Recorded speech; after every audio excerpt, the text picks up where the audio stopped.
संक्रांति घांट 1 नंबर परिवा पतर आलू फालू चंपियन चणा फणा पड़ी आज गंजाम खंदाशाल होती सात्विक घांटटी बिना प्याज रसण जो घांटंक महक प्राण पान ब्यान समान उदान को आह्लादित करती ये साक्षात से ही घांट।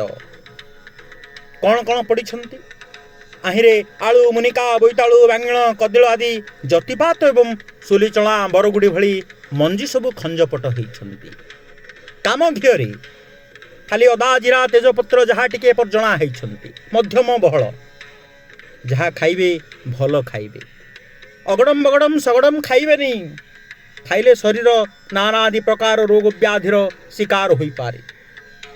अतएव बेलसु टिके सतर्क रहिबा भल खाली भल नुह उत्तम मध्य देशी जिनस स्वदेशी सामान मने सेवन करवा सर्वोत्तम। नमस्कार।